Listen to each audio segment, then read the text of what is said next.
when you come to the end of the round, there are different ways of fastening off. And the way you might have done before is by going into the top of the chain. I go into the middle of the top of the chain and just roll it back, and then you get those two legs.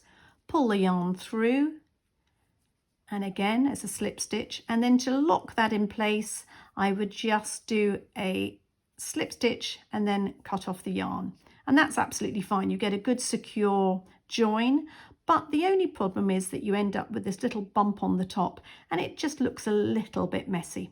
So for this project I want to show you a different technique, which is the invisible join. So I'm just going back a step, and I've just worked my very final treble stitch, and I'm now going to just pull the yarn out, and I can now put my hook down and pick up my tapestry needle. What I'm going to do now is, instead of working into the top of the chain, I'm going to miss the chain and actually work into the very first stitch. So I'm looking for the V, which is the very first stitch of the round. So let me just thread my yarn into my tapestry needle.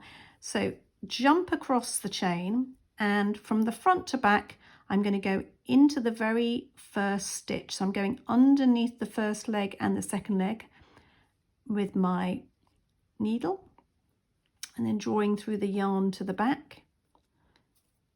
And then I want to work back into the stitch I have just finished at the end of the round. So I'm going from the front to the back through the single back leg. And in fact, I like to do an extra leg here. So I go through the middle of the stitch, but then just pick up one more leg at the back. You won't see that, but it just makes it a little bit firmer.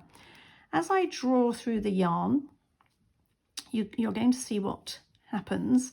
It creates this replica stitch, and you can see now how that stitch has come round and back on itself and looks exactly like all the other stitches around the top. So now you can't see where the beginning or the end of the round is. So it's a really, really neat invisible join. And then I would fasten off and darn the end off into the back. It's important then, if you do the invisible join, that you don't go into the top of the chain, but you go into the first stitch, because otherwise you will have made an extra stitch with your thread. If I count now the stitches, I have my 12 in place, and I have this invisible join going all the way around the edge. So it's a really, really neat professional way to finish your round.